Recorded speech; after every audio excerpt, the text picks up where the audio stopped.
Today, we're going to be talking about how to set goals. Now, the first thing that I actually want you to think about is what would you like to create? Because oftentimes we start to kind of look around and we start to think about like, what should we do? What should we achieve? What should we want to improve? What should we set as our goal? But when we do that, we can actually end up setting goals that we actually don't want to achieve, which can actually create that resistance. It's like I should be setting this goal versus setting a goal from like I want to because I personally want to achieve this goal. And so the first thing you can actually do to figure out what you want is actually just start writing down here's some things that I want. I like to use here's some things that I might want so that my brain doesn't feel like we have to do any of these things. It's like, no, here's some ideas of some things that I might want.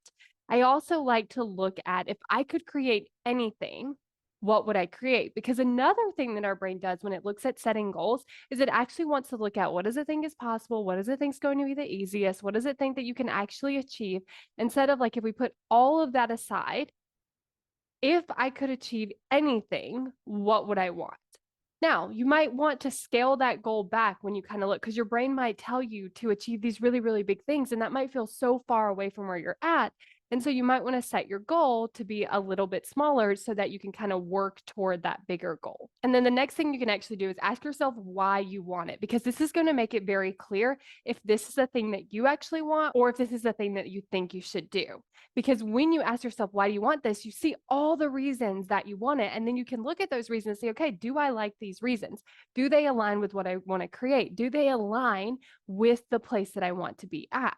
Then from there, when you have your goal set, I want you to think about how it feels because you kind of want to get on that where it feels a little bit exciting, the doubt's starting to come up, but the doubt doesn't like take over. It's like, okay, I could kind of see, like, yeah, I have some doubt, but I can actually see how I could actually potentially possibly achieve it. But if you check in with yourself and you feel like the doubt actually feels like so overwhelming, it feels like you can't take action, it feels like it's just overpowering, then you can always just back your goal up a little bit. Like if you have the goal to sign 20 clients and you're like, I don't know if I can ever do that, and all the doubts coming up, well, then start paring it back and see where you kind of get that feeling of like, okay, I'm excited. I think that possibly I could do this. Yes, some doubts coming up, but it feels like I could still take action through it. So that could look like I can sign 5 clients, or that can look like I can sign 1 client, because all you have to do is just achieve that first goal. Like, let's say you say 1, then you just have to sign 1, and then you just have to sign another one, and then another one. And then at some point, it will start to seem easier. Like, if you already have 5, then it's easier for you to believe that you can sign 20. So it's just playing around with, like, how do I feel when I set the goal this way? How do I feel when I set the goal that way? And then adjusting so that you can get yourself excited and motivated about the goal. And there's some doubt, but it's not over consuming where you're not wanting to take action toward it.